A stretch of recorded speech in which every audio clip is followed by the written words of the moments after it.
queria convidar você a abrir a palavra de Deus no livro de Lucas, capítulo 15. Lucas, capítulo 15, é um texto muito conhecido. Se eu pedisse aqui para vocês ministrarem sobre esse texto, eu tenho certeza que eu teria alguns voluntários aqui, porque é um texto muito conhecido da palavra de Deus, e eu sei que muitos têm destreza o suficiente para agora de imediato serem pegos e ministrarem sobre isso. Aí você fala, mas Lucas, o 15 o quê, pastor? De repente o senhor falou, de repente até eu voluntario. Lucas 15, 11. Aí, a parábola do filho pródigo. Ficou fácil, ficou não? Se eu chamar agora, que tem um rapaz aqui na nossa igreja, que ele fala, pastor, pode combinar o que for comigo, combina a guerra, que eu entro em guerra com o seu combate, só não me chama de imediato não, que eu tenho um certo problema com até esse rapaz, que eu não vou dizer nome por questões éticas do Brasil todo. É o Brasil exterior, tem gente maior assistindo com a gente, então não vou na Flórida, mas o pessoal tá. Então não vou dizer o nome dessa pessoa por questões éticas, mas olha por ele. Ele tem que quebrar essa barreira aí. Amém? Então, ele tá ali. Se quiser, não, você vai até um congresso no Maracanã, ele ministra, só que tem que avisar antes. Se chegar a falar, agora o palestrante, ele. Sabe aquele negócio do Chaves, do Kiko? Que tem um, né? Piripaque, né? Piripaque do Chaves, né? Que congela. Se falar aí, irmão, vem aqui agora e congela, velho. Já tá até suando aqui. Já tá, só nessa brincadeira ele já tá suando já. Mas até ele ia mostrar aqui a parábola do filho pródigo, eu tenho certeza que ele tem algo para me dividir sobre isso. É um texto muito conhecido a palavra. Mas eu vou tentar. Apesar de ter sido muito ministrado, eu vou tentar trazer uma outra roupagem para você. Uma roupagem como analista que o Senhor ministrou no meu coração semana passada e eu queria dividir com a igreja. A partir do verso 11, a palavra diz o seguinte: Jesus continuou, certo homem tinha 2 filhos. O mais moço deles disse ao pai: Pai, eu quero que o Senhor me dê a parte dos bens que me cabe, ou melhor, a minha herança. E o pai repartiu os bens entre eles. Passando não muitos dias, o filho mais moço juntou tudo que era seu e partiu para uma terra distante. E lá desperdiçou todos os seus bens, vivendo uma vida de forma desenfreada. Numa tradução dos dias de hoje, no Rio de Janeiro, você vai viver uma vida louca. Depois de ter consumido tudo, sobreveio àquele país uma grande fome. E ele começou a passar necessidade. Então, foi pedir trabalho a um cidadão daquela terra. E este mandou para os seus campos, a fim de cuidar dos porcos. Ali ele desejava alimentar-se dos alfarrobas que os porcos comiam, porque ninguém dava nada para ele. Então, caindo em si, disse: Quantos trabalhadores de meu pai têm pão com fartura, e eu aqui estou morrendo de fome. Vou me arrumar, voltar para o meu pai e lhe dizer: Pai, pequei contra Deus e pequei contra ti. Já não sou digno de ser chamado seu filho, mas me trate como um dos seus trabalhadores. Pai, em nome de Jesus, eu quero apresentar essa palavra diante de Ti. Eu quero pedir que o Senhor nos dê discernimento ao conduzir, Pai. E eu te peço, Pai, que essa palavra venha trazer transformação na história da minha vida e da vida de muitos outros que estarão ouvindo comigo. Nos conduza, nos mostre o que devemos fazer, como devemos nos portar e como deve ser ministrado em nome de Jesus. Amém. Antes de você sentar, dá um abraço no teu irmão. Se necessário, você já pode chegar aproveitando o ouvido e falar aquele desculpa pelaquela palavra que a gente falou. Já aproveita, você chega ouvindo. Desculpa aí, ó. Amém? Poderia sentar em nome de Jesus. Glória a Deus.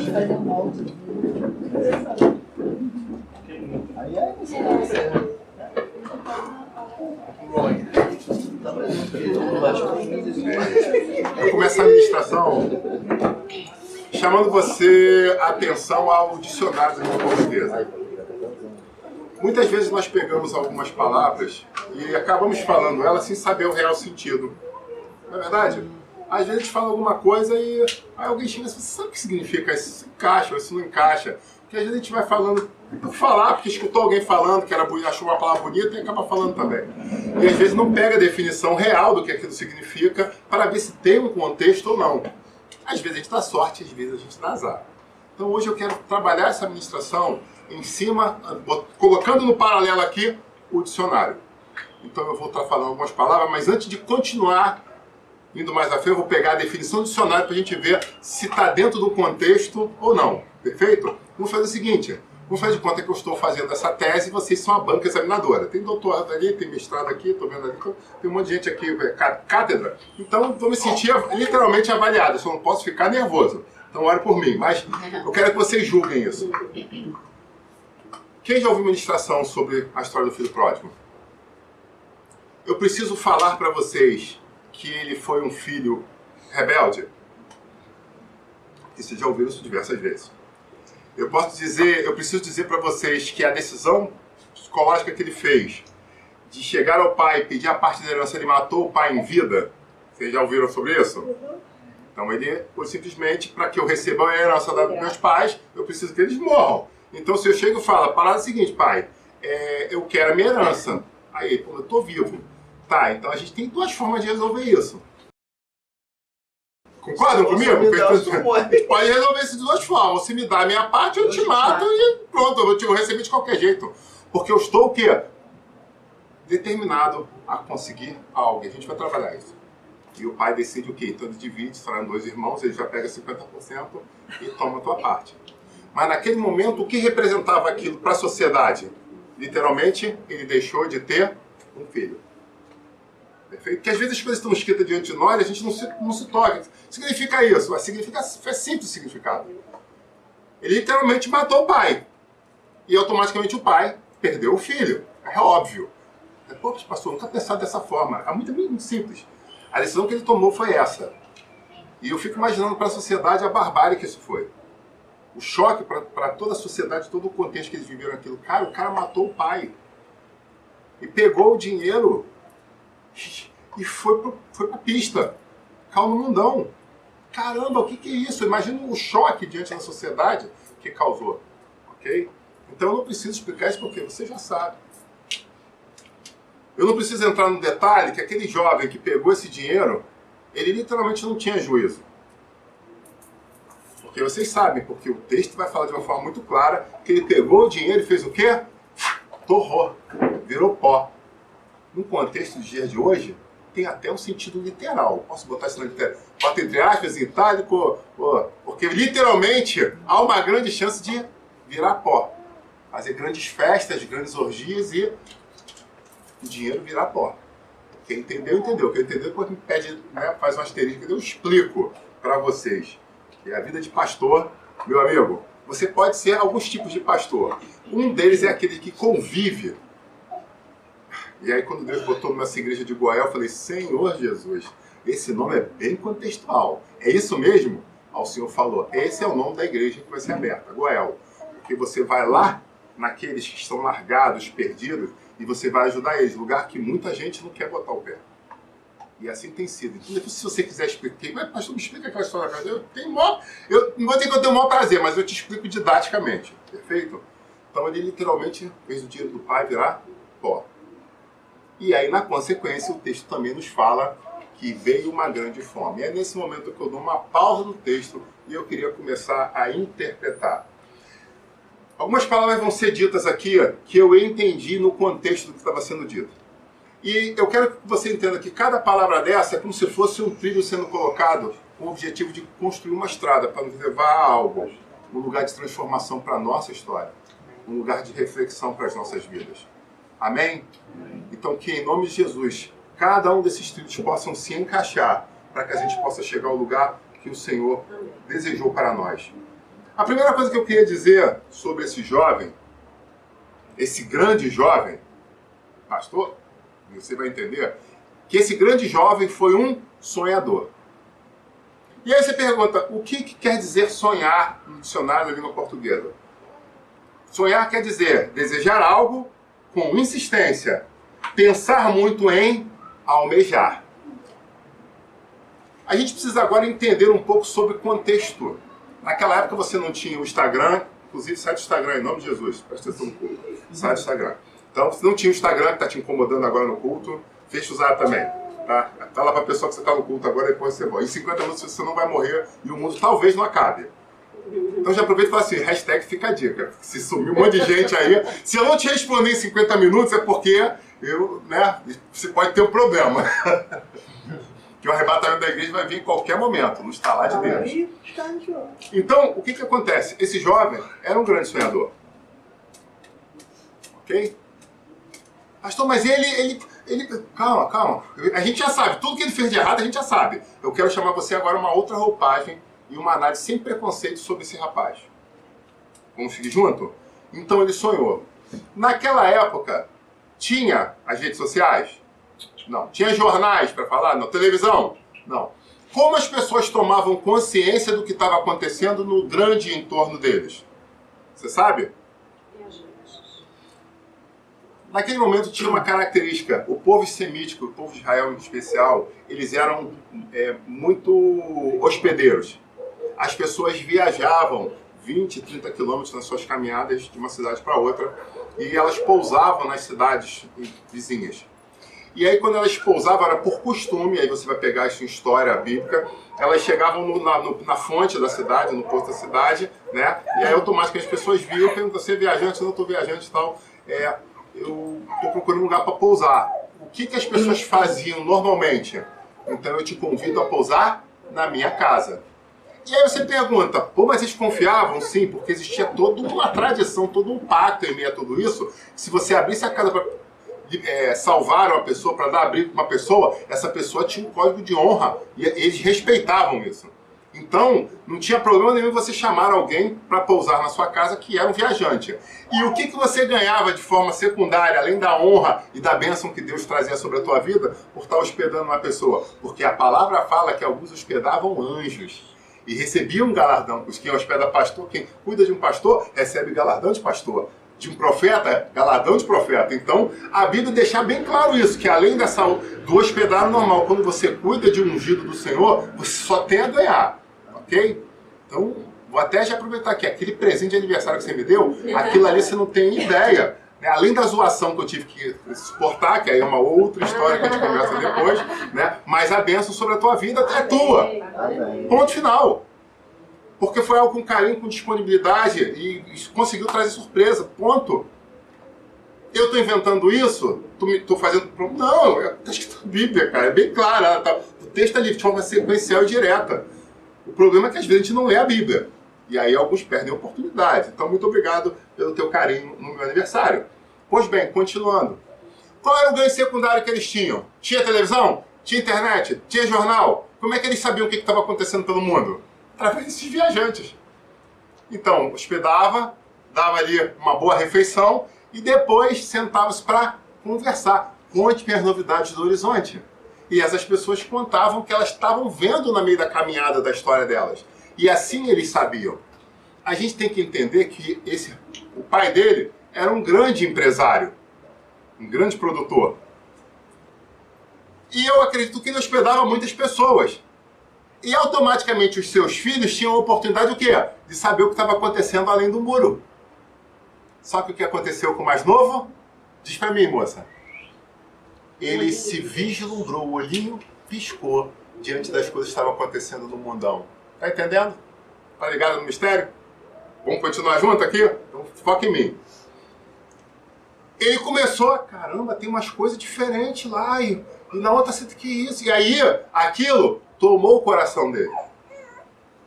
A mente dele começou o quê? A trabalhar, tipo, poxa, eu tô aqui fazendo, trabalhando, acontecendo.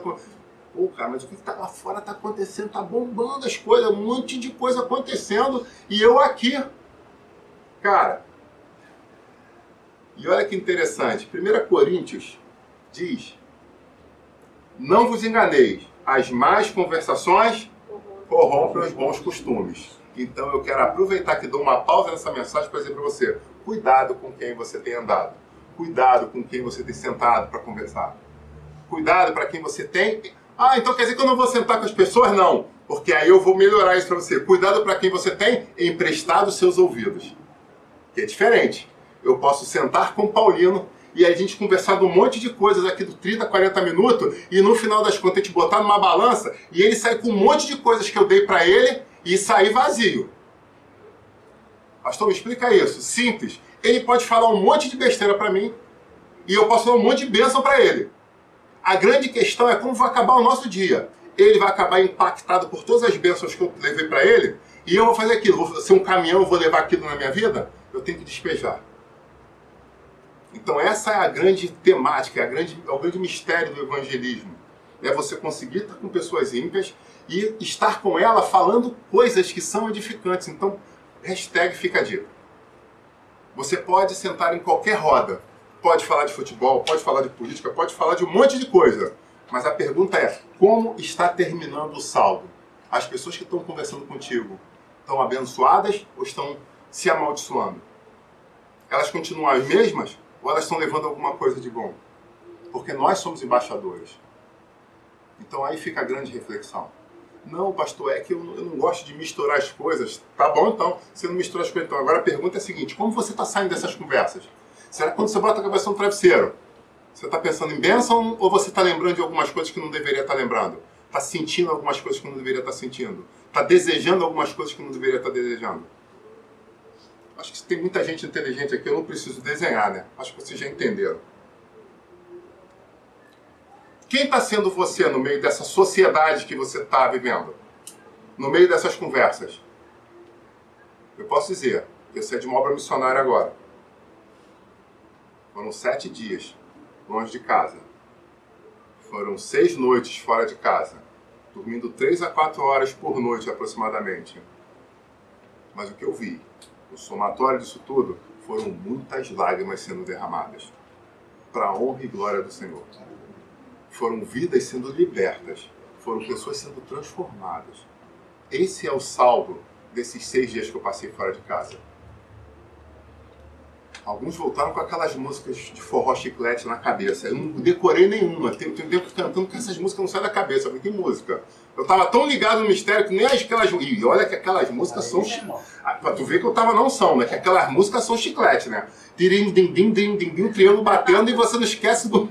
Engasga não, né? Nada contra a música dos meus irmãos nordestinos. Por favor, não saiam do canal por causa disso. Mas eu drim, dim, dim, drim, dim, dim. E a hora que o nego tá cantando, você não tá nem escutando o que estão cantando, porque só tá o triângulo batendo, né? Ah, Deus abençoe minha avó que me fazia ouvir o Gonzagão, cara. Meu Deus do céu, automaticamente eu lembro de sanfona, eu lembro da minha avó. Mulher abençoada que já não está mais entre nós. Amém? Estamos junto? Vamos botar outro trilho aqui. Depois desse menino sonhar, ele partiu para o capítulo 2.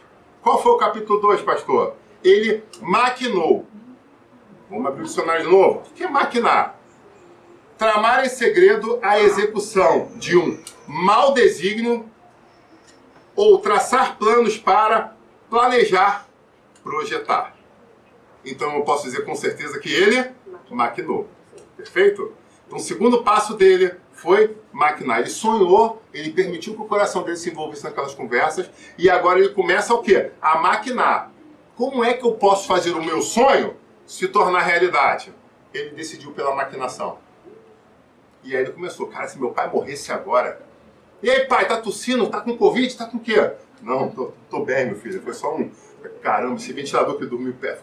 Puxa, é só isso aí. E aí, pô, mas e aí, pai, é glicose? Show de bola. Pô, larguei o sonho, larguei a fritura e agora eu tô comendo só fruta. Glória a Deus. Caraca, aleluia. Amém, igreja? Amém. Essa é uma igreja que cuida da saúde, aleluia. É templo do Espírito Santo. Essa é a igreja que passou todo o Covid sem ninguém que não queria pegar Covid. Não, na verdade você teve que fazer 4 exames para poder falar que estava. Fez o primeiro, não, você tá, não, deu errado. Faz o segundo, deu errado. Terceiro, foi 3 ou 4. Aí foram 5. Aí 5, não, deu certo, viu? Ela tava com Covid. Eu, tá bom, então. O que eu ganho com isso? Fica em casa. Então tá, então fica em casa. Só pra descobrir. Sem sintoma nenhum. E o outro que falou, né? Poxa, tá todo mundo no meu serviço pegou. Não tem como eu não pegar. Aí, o que aconteceu? Nós somos... Pegou. E o mais interessante é que a família estava toda junto com ele na casa e ninguém pegou nada, porque estava todo mundo embaixo da bênção profética que foi declarada aqui. Porque Deus nos direcionou, só para você saber se não estava conosco, que ninguém pegaria Covid, porque nós decidimos continuar os cultos todas as semanas. E Deus foi honrando semana por semana. Isso. A gente decidiu não pegar, clamamos ao Altíssimo, pedimos, Senhor, se nós somos inconsequentes, como alguns falaram, pedimos perdão, mas o Senhor está nos direcionando a continuar nos ajuntando, nós vamos continuar nos ajuntando. E foi lindo, porque Deus honrou essa palavra profética. Mais de 1 ano e todos bem. Louvado seja o nome do Senhor. Então o que acontece? Ele maquinou. Só que, depois que ele maquinou e viu que não estava dando, não era o suficiente, ele teve que partir para a terceira fase desse projeto. Qual é a terceira parte do projeto? Depois que você sonha, depois que você maquina, o que você precisa fazer? Executar. Exato. E eu te pergunto, o que é definição de executar? Realizar, efetuar, fazer acontecer. E aí o que ele chega? Pai, a parada é a seguinte, dou-lhe uma ou dou-lhe duas, você escolhe. Ou me dá meu dinheiro ou eu vou torcer muito para o senhor não acordar amanhã. O pai parou, fez a análise e disse, não, vou decidir então te dar a tua parte do dinheiro. Então ele executou o plano dele. Sabe? Essa história é uma história triste? Claro. Mas eu quero você a tirar o preconceito nesse momento. Tirar as questões específicas e pensar no todo. Porque nós estamos vendo aqui um jovem que sonhou, que maquinou e que executou. E depois que ele passou por essas três fases, o que aconteceu? Ele começou a viver tudo aquilo que ele projetou. E aí você fala, o que quer dizer viver? Quarta palavra-chave. Aproveitar a vida no que ela tem de melhor.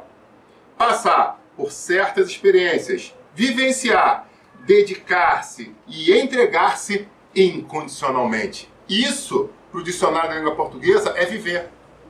E eu pergunto a você, será que você está vivendo? Será que você está se entregando incondicionalmente para algo que você realmente quer? Ou será que você está vivendo uma vida meia boca? Será que você está dividido entre os pensamentos, cocheando entre dois pensamentos, como a Bíblia diz? Será que você está aproveitando essa vida no que ela tem de melhor? E aí você fala, pô, há um paradigma que precisa ser quebrado. O que é viver melhor? De repente você é apaixonada por sonho. Sonho de doce de leite, sonho de creme, sonho de Nutella, não sei. Tá vindo aqui agora. E aí você fala, esse negócio é muito bom, e eu tenho dinheiro, eu fui promovido no emprego, agora eu tenho dinheiro para comprar uma padaria, eu quero ser dono de uma padaria. Mas por que? Porque você quer fazer pão? Não, porque eu quero comer sonho. Eu vou falar, padeiro, faz uma bandeja pros outros e vai lá para casa. E de repente você vai chegar e vai se empanturrar de sonho. E aí você pode chegar e falar assim, não, então é isso, pastor, agora eu estou vivendo, eu tô com... Calma, muita calma nessa hora. Mas será que isso está fazendo bem para você? Essa é a reflexão. Como é que está o teu colesterol? Como é que está a tua glicose? Triglicéridos.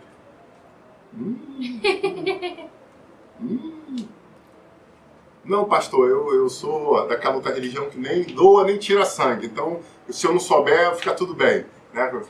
Tem essa galera também, né? Você parece que está doente. Não, eu não estou doente. Você fez exame? Não, não fiz o exame. Então como é que você sabe? Eu não sei, então eu não posso dizer que eu estou doente. Então segue a vida do jeito que está.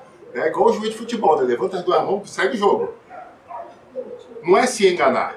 Mas o grande fato é que algumas pessoas estão confundindo sobre a definição de viver e estão não vivendo, estão se destruindo. Eu estou falando viver. Eu estou falando que se eu sonho ver pessoas da minha família transformadas, eu vou ser testemunho vivo para elas. Eu estou falando que se eu quero um emprego melhor, eu vou estudar por isso. Eu estou falando que se eu quero parar de sentir aquela dor X ou Y, eu vou perder peso, eu vou deixar de ter ácido úrico alto, eu vou deixar de ter problema ortopédico. Eu vou começar a me alongar, eu vou começar a fazer coisas diferentes. Ah, mas minha pressão está alta, então eu vou começar a fazer atividade física para melhorar meu cardiovascular. É disso que eu estou falando, é viver de verdade. Não é se enganar com algumas coisas, não, mas eu sinto uma euforia fantástica quando eu cheiro cocaína, pastor. Então, eu estou vivendo. Você está se destruindo. Não pegue as coisas e tente usar uma definição fora do seu contexto. Isso é heresia. Amém? Então ele fala sobre a questão de que nós precisamos viver com intensidade. Aproveitar o que a vida tem de melhor. Oh, não está escrito aqui não. Gozar a nossa vez com a mulher da nossa mocidade. Não é que alguns estão fazendo, não, minha mulher está com 40, eu vou trocar por 2 de 20. Não, é curtir com ela. Né? E aí, pausa. Fica aí uma outra dica que eu vou dizer. Uma vez eu lembro que eu ministrei num congresso de homens. De uma igreja, me chamaram para pregar num congresso de homens. Nunca mais me chamaram. Né? Mas chamaram e eu fui. E aí eu falei assim, ó, o que tem que falar? Eu vou falar. É isso mesmo? É. Aí botaram todos os homens na frente da igreja e as mulheres da metade para trás. Né? Lembra desse dia? Lembra, né? Que isso, cara, virou era um culto pentecostal da metade pra trás. Da metade pra frente tinha gente tomando água com sal, água com soro, né, sendo abanado. Água com açúcar, sendo abanado. Né, tinha marca no chão, o negócio ficou feio, cara. E eu comecei a falar, eu falei, mas aquela Playboy que você comprou, há 10 anos atrás, a mulher tá igualzinha, cara. Ela não tá com estria mais. Aí eu começou a passar mal, né? Eu falei, é aquela Playboy que você tem guardada da fulana de tal. Aí vi até nome, porque quando Deus faz, ele dá até o nome. Lembra fulana de tal, daquela novela tal, que você tem a Playboy dela guardada? Ela tá igualzinha ou não tá? E aí teve alguns que, tipo assim, deu aquela respirada, tipo assim, né? Por que a revelação? Era literalmente um ponto eletrônico, como a Patrícia gosta. Era Deus mostrando, era escuta, era Deus mostrando. Eu falei, segunda coisa, eu conheço pessoas que têm amante, investem muito dinheiro no amante. Agora, deixa eu te dar uma notícia. Se você está com um amante para ver um seio mais durinho, te dou a notícia 2. O que você gastava com a amante, gasta com silicone com a tua esposa. Você não vai ter um segundo problema, ainda vai dar uma repaginada nela. Pronto, você só continua lucrando. Meu amigo, quando eu comecei a falar isso, a igreja começou a pegar fogo, só que da metade para trás. A mulherada, tem gente batizar com o Espírito Santo, um negócio pegou, foi? Pegou, tu tá nesse culto, mano? Pegou fogo, né? Aleluia, fala, Deus! É meu número isso aí! Mistério! Eu falei, caramba, cara, isso é meu tamanho! Rapaz, o negócio ficou quente na igreja, cara. Aleluia, tinha irmã marchando do poder. Eu falei, repagina, faz aquela ali que tu pagou pra aquela prostituta, paga pra tua esposa. Eu de joelho, eu tô chorando. Eu falei, eita caramba, cara, que tá... Então... Meu Deus do céu, que a gente lembra de cada coisa, né? Mas foi interessante, foi. O fato é, Deus estava chamando eles a viver algo novo, mas de uma outra forma. Uma forma que fosse digna. Com a mulher da sua mocidade. Porque para as jovens aqui, principalmente, tem muito cara hoje que é especialista em falar aquilo que você quer ouvir. Mas será que ele tem posicionamento de que vai cumprir o que ele fala? Uau! Será que ele mostra caráter que vai cumprir aquilo que ele está falando bonitinho no teu ouvido? Ou será que você sabe que é mentira, mas é só porque você está afim de ouvir, porque está vendo as convenhamos? É gostoso ouvir certas coisas. Tem gente que gosta de se iludir com palavras bonitas. Uau! Bom, continuando esse negócio aqui. Só que a Bíblia fala que existe uma lei que não pode ser quebrada. E que lei é essa? A lei da semeadura. Esse rapaz semeou. E literalmente esse rapaz colheu. Só que tudo aquilo que ele conseguiu de forma fácil foi de forma fácil. E agora ele tinha perdido o respeito da família, do pai. Ele tinha perdido tudo aquilo que ele tinha e ele estava na miséria. Só que para piorar as coisas, houve uma grande fome naquele lugar que ele estava. Então agora ele está na miséria e o contexto em volta dele era de fome, era de dificuldade. Olha que situação. Ele estava duplamente colhendo o que ele plantou. Então ele pegou tudo que ele trouxe de ruim, tudo que ele gastou. E é interessante que eu vi até um desenho sobre isso, que ele tá com uma bêbado no desenho, saindo de um bordel, aí ele vê uma prostituta e tenta abraçar ela, não sei o quê. Quando ele pega a bolsa de moeda que tá vazia, ela empurra, tipo assim, dura eu não quero. Porque a palavra de Deus fala em Provérbios de uma forma muito clara. A prostituta quer o teu dinheiro. A mulher casada quer a tua vida. Se você não saber disso não, já fica anotado aí, tá escrito na palavra de Deus, tá? Porque o marido, quando descobre, ele quer sangue. Provérbios 5 ao 7 ali, praticamente vai falar sobre esse contexto aí, sobre a mulher adúltera, tá bom?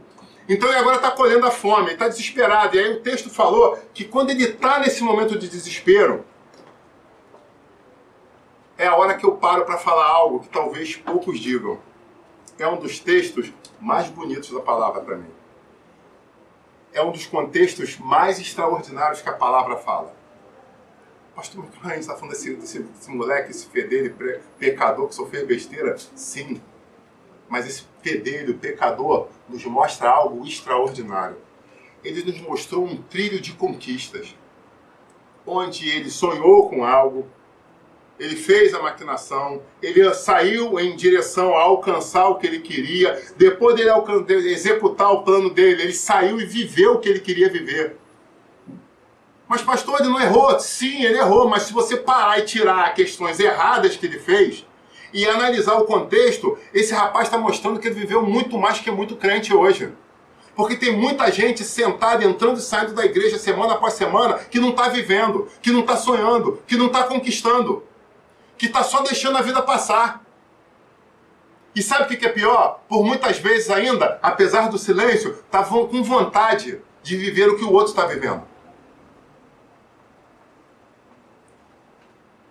A sensação que eu tenho hoje é que muita gente está assistindo clipes de rapper, querendo estar no lugar daqueles homens e daquelas mulheres, que é pior ainda. Andando com carrão, com cordão, usando drogas.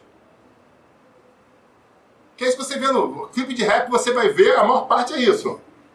É o cara fumando baseado, pataco de dinheiro, carro importado, carro bonitão, um monte de mulher rebolando ali dentro da piscina. O que é aquilo? É a vida do filho pródigo. Mas sabe o que é pior? Não são só jovens, não. Aí, 3 jovens que estão aqui para levantar a cabeça. Tem gente de meia idade que está vendo esses mesmos clipes e pensando, puxa vida, como eu queria poder voltar no tempo e viver a mesma coisa. Ah, se ainda tivesse idade para fazer. Então o que acontece? Na verdade, são reféns, são escravos nos dias de hoje. São chefes de família, são mães que estão olhando para aquilo e falando, ah, poxa vida, se fosse meu tempo, se eu pudesse voltar. Mas sabe o que é pior? A gente no gabinete está descobrindo que cada vez mais homens e mulheres casados estão vivendo como se fossem jovens, numa vida de solteiro, tentando viver romances e coisas escondidas, desesperadoras, nos dias de hoje. Eu agradeço a Deus pelo ministério que eu tenho com a minha esposa, onde pessoas, diversas pessoas do Brasil afora nos procuram. Vocês talvez não tenham ideia disso, né? A quantidade de pessoas nos procuram de outros lugares, de outros estados, de outros ministérios, que os pastores pedem para quem entra em contato conosco para tentar salvar vidas e salvar casamentos. Deus seja louvado por isso. Não é fácil não, mas Deus seja louvado por isso. Poder ter palavras e a gente ouvir coisas. Semana retrasada, a gente inclusive ouviu um casal de ímpios que chegaram, ligaram e falaram assim, eu não sou crente, eu não sou de igreja, eu sou da pista mesmo, mas um amigo que é evangélico falou, não, na minha igreja eu não posso te ajudar não, mas teve um casal de pastores que eu sei, mas eu não sou crente, mas se você conversar com eles, eles vão atender vocês mesmo não sendo crente. E aí vem uma reflexão interessante, porque aí vem aquele casal de ímpios, tatuagem, piercing. A primeira coisa que eu olhei aquilo, eu falei, caraca, que estereótipo, né? Tipo assim, caraca, vamos lá. Só que tem um detalhe, tudo que a gente falou eles ouviram, tudo que a gente falou eles executaram. E a conclusão foi, há 2 semanas atrás, esse amigo evangélico de uma outra igreja encontrou esse rapaz e falou, eu estou vivendo o melhor momento da história da minha vida. O casamento já tinha terminado, já tinha saído de casa, eu estava indo para aquela lado. Hoje eu vivo coisas no meu casamento que eu nunca imaginei. Eu sou apaixonado pela minha mulher. Não quero outra mulher na minha cama que não seja ela. Ela me realiza em tudo. Eu falei, para, já entendi. Daqui a pouco vai... Empolgado, tá bom. Já consegui alcançar a profundidade desse mistério. Louvado seja Deus. Mas você pergunta, qual é o mais interessante desse contexto? São pessoas que chegam sem reserva, sem limite. Eu já perdi tudo. Semelhante ao filho pródigo. Então, o que eu posso fazer para mudar a minha história? Essa é a grande questão. Quantas pessoas que às vezes estão te pedindo socorro, mas que no fundo, não querem ouvir a forma que você tem.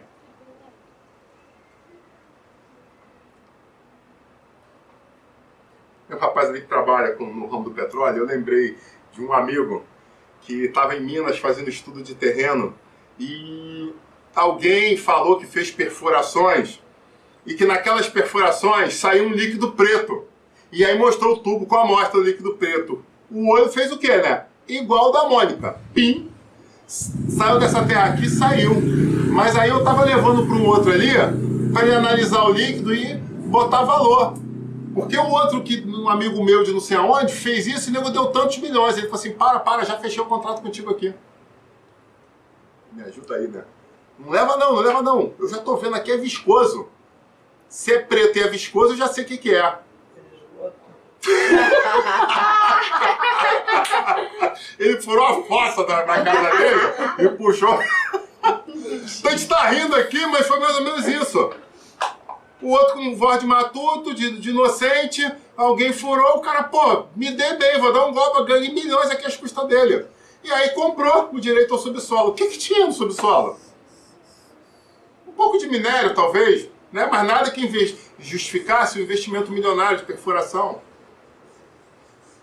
Vocês estão entendendo?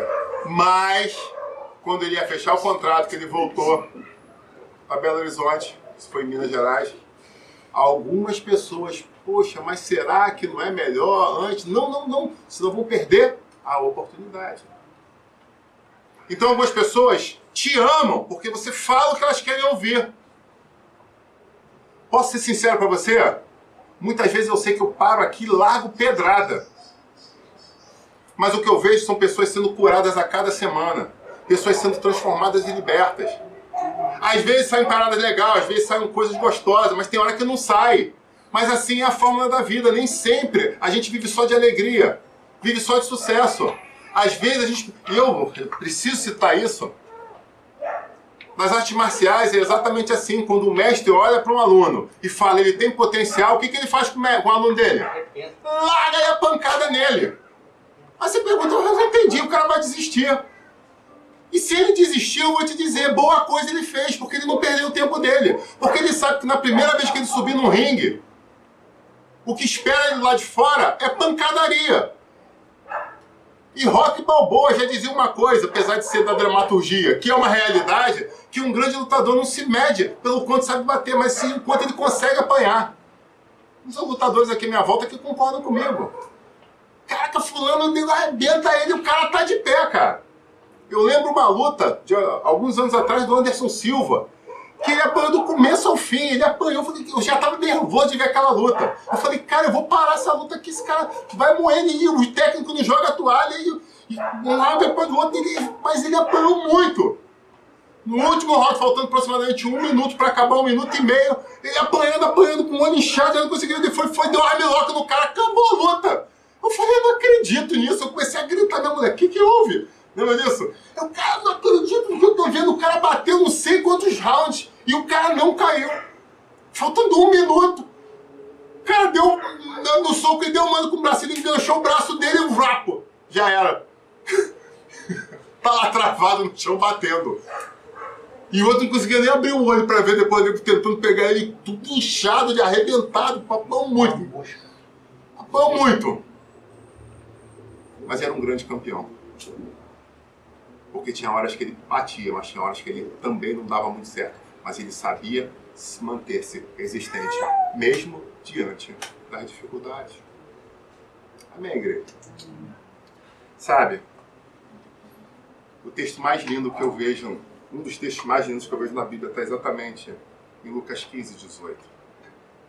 Que depois desse rapaz viver tudo que ele viveu, e aí eu vou dizer, esse grande homem, esse grande empreiteiro, esse grande entusiasta. Que isso, pastor? Mas eu só ouvi falar mal dele, você está falando bem? Sim, eu estou falando bem dele.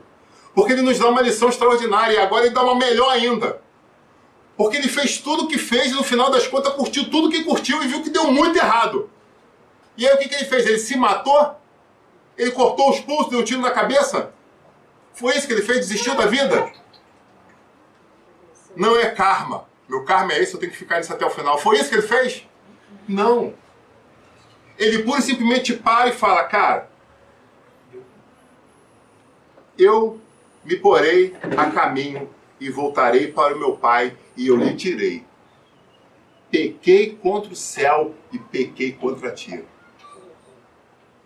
Cara, isso aqui é um dos textos mais extraordinários que a gente vê na Bíblia. Ele toma consciência da grande burrada que ele fez. e fala, cara, eu não sou digno de ser chamado mais filho dele, porque eu já matei meu pai, então eu não tenho a ilusão de que eu vou voltar para a fazenda dele e você vai receber o pai de volta. Eu matei meu pai. Eu tenho consciência disso. Na lei da semeadura eu sei o que eu fiz e eu sei o que eu vou colher. O que eu quero chegar lá é com dignidade pedir, primeiramente, perdão a Deus pelo que eu fiz. Porque eu desonrei o meu Deus. E pedi perdão ao meu pai. E depois que eu pedir perdão, eu vou chegar para ele e vou perguntar, eu sei que eu não sou digno de ser chamado filho, mas será que eu posso ser contratado como empregado? Porque eu sei que você é um homem que trata os seus empregados com dignidade. Eu só quero isso agora. Se eu conseguir isso, eu já estou no lucro, eu já estou vencendo. Só em poder andar e ver de longe o meu irmão, mesmo sabendo que ele não vai me considerar mais irmão, mesmo olhando para o Senhor, que talvez o Senhor nunca mais olhe para a minha cara como um filho, eu vou saber que você está ali. Você já parou para imaginar a dor que isso poderia causar para esse homem? De lembrar todos os dias a besteira que ele fez? Mas ele teve coragem de admitir o seu erro e falar assim, cara, eu quero reconstruir a minha história. E agora a gente precisa ver mais alguns verbos. O primeiro verbo ele refletiu. Ele desvia da direção primitiva, fazendo retroceder, meditar, pensar muito. Isso é refletir. E ele reflete sobre a atitude dele. E aí ele toma o quê? Uma decisão. Ele decidiu. Eu vou fazer isso. Eu vou sair desse estado que eu tô e eu vou voltar para a casa do meu pai. Meu Deus do céu, que profundo isso. Se essa igreja fosse pentecostal, tinha nego pendurado já nos fios do fio de cara. Né? Já tinha nego marchando no poder aí. Meu Deus do céu, ele reflete e ele decide. Só que agora vem uma grande palavra-chave. Muita gente reflete, muita gente toma algumas decisões, sim. Mas aí o que falta? Falta executar. Vocês conhecem alguém que reflete, decidem? Aí você pergunta, e aí? É a partir de... Não, eu peguei o exame de sangue aqui, minha glicose... É mistério, que já é a terceira vez que eu estou falando isso, hein?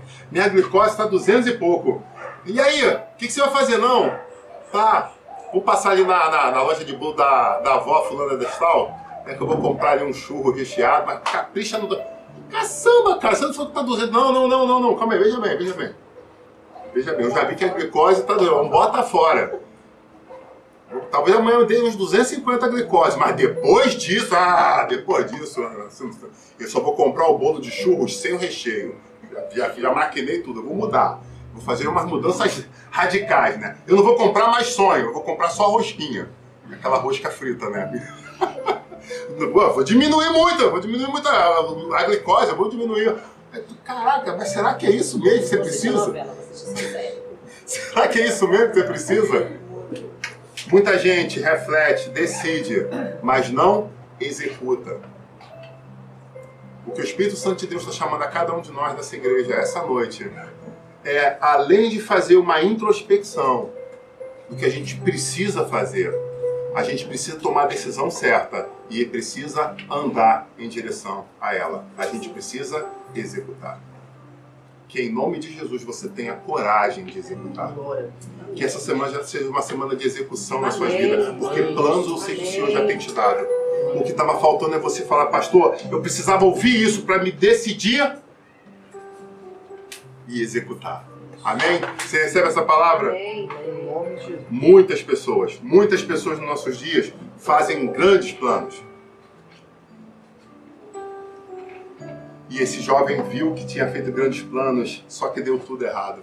E ele concluiu a meta. Quando ele conclui, caramba, que burrada. Mas ele não pensou duas vezes em fazer o volume. Alguns aqui eu sei que são formados na área de administração, amém? E aí você vê ali o plano, né? As quatro, o círculo do... Esqueci o nome agora do... Hã? De SWOT? É isso? Análise SWOT. Análise SWOT, isso mesmo. Obrigado. E aí você vê o plano, né? As quatro fatias, né? Da pizza. Misericórdia, já vem pizza na cabeça. Hein? O fato é, quando a gente faz a análise SWOT e a gente está no primeiro quadrante e, pô, tá tudo perfeito, passa pro segundo quadrante, deu tudo certo, passa pro terceiro. Chegou o terceiro quadrante errado, o que ele ensina que tem que fazer? Volta. para ver o que travou aqui. Então talvez seja alguma coisa que precisa ser revista antes. Não é isso? Vocês estão na administração? Ele vai fazer o quê? Eu preciso rever. Talvez eu precise voltar o quê? Na primeira fase. E ver que não estava na terceira fase, deu um problema. Então vamos rever aqui todo o contexto com esse detalhezinho que a gente não tinha. Com essa variante que a gente não tinha. E a gente vai reconstruindo a história da nossa vida. O Filho Pródigo nos deu uma grande aula e eu convido você a, em nome de Jesus, tomar posse dessa palavra. Está na hora da gente planejar. Está na hora da gente sonhar. Está na hora da gente provisionar. Está na hora da gente lutar. Está na hora da gente vencer. Em nome de Jesus. Amém. Amém? Queria te convidar a se colocar de pé.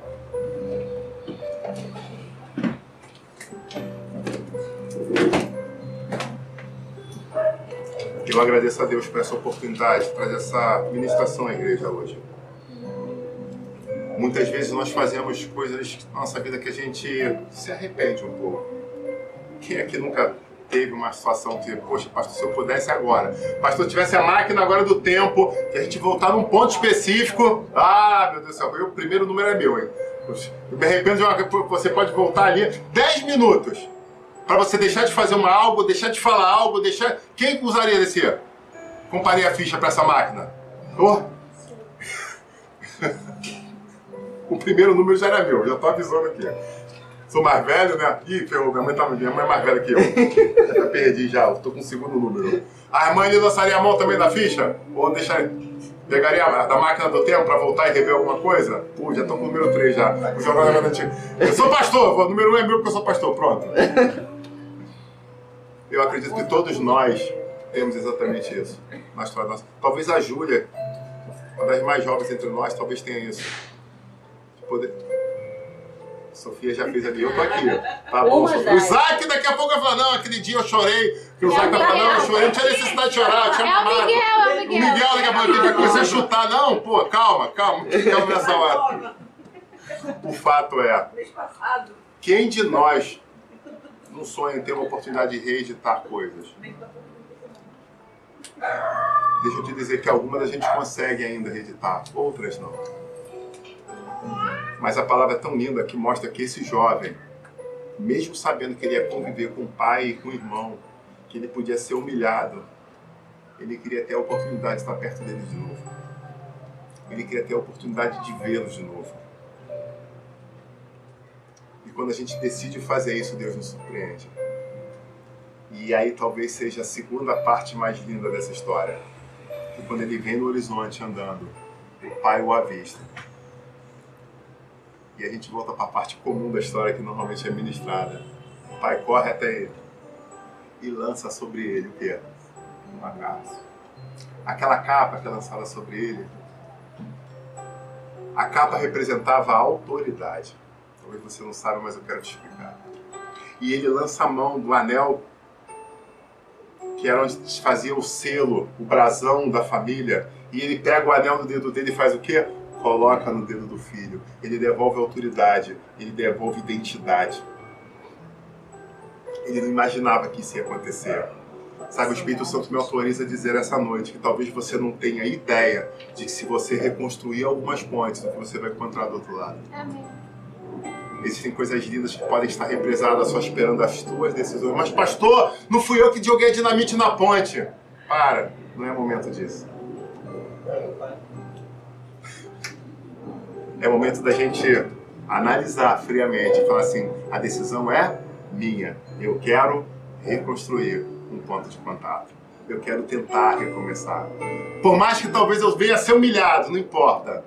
Eu quero poder chegar e estar ali, olhar nos olhos e falar, me perdoa, eu errei. Eu errei. Eu pequei contra o Senhor. Eu pequei contra Deus. E o mais interessante é que quando a gente pega na ordem, o que ele fala que vai pedir perdão primeiro? Os céus. Eu pequei contra os céus e pequei contra o Senhor. Olha que porque até nisso faz um contexto, concorda? A ordem dos fatores não altera o produto da matemática, mas nessa construção espiritual faz todo o contexto, faz toda uma diferença. E ele toma a decisão. E eu quero convidar vocês a refletirem sobre as suas vidas e fazerem também introspecções. Sabe, esse culto já está acabando, mas a semana está só começando. E eu creio que eu voltei a tempo desse culto para estar aqui hoje com vocês, para dividir exatamente isso. O Espírito Santo de Deus quer te convidar essa semana a reconstruir pontes. Essa é uma semana de oportunidades que o Senhor está nos dando para rever coisas que nós fizemos, atitudes que nós tomamos que não foram muito interessantes, coisas que estão em aberto. Talvez a gente esteja vivendo perto de bolotas de porco, do chiqueiro. Mas até hoje não teve coragem de voltar atrás com medo do que nos esperava. Mas o Senhor manda te dizer, primeira coisa, você precisa reconhecer que pecou contra Deus. E segunda coisa, você precisa reconhecer que pecou contra aquela pessoa que você amava. E aí, não se preocupe, o mais Ele fará. Você crê nisso? Eu creio. Pastor, mas é uma situação que eu não sei exatamente como abordar, eu queria pedir ajuda. Você tem uma pastora e você tem um pastor que estão aqui dispostos a te ajudar na reconstrução desse caminho. Pastor, foi um pouco complexo, a coisa acabou, nossa ação judicial, tem um mandato de segurança, tem... Como é que a gente... Eu acho que eu ia falar aqui, eu já ia pecar e ia ter que pedir perdão depois. Nos nossos quase 50 anos, nos meus quase 50 anos, a pastora é muito mais jovem do que eu, né? Certamente. Certamente, né? Ela, caso vocês não saibam, tem uma pilha dos bastidores de que ela nasceu numa tribo indígena, mas essa piada vai ficar aqui. Se você não sabe, depois procura nos stories que eu te conto. Não vai pra internet essa pilha, não. Essa história eu conto depois que eu disser amém. Se alguém perguntar, eu conto. Eu não sou baú, eu vou contar outra. O fato é, nós estamos aqui para ajudar vocês, para te ajudar de repente. Qual é a medida certa para fazer essa ponte? 3 de terra, 2 de cimento, e a gente consegue juntos fazer alguma massa para que você possa construir esse novo caminho, voltando para o lugar de onde você nunca devia ter saído. Vinha sua cabeça, em nome de Jesus, eu quero orar por você. Pai, em nome de Jesus, eu quero te agradecer, te louvar e te bendizer pela oportunidade dessa ministração essa noite.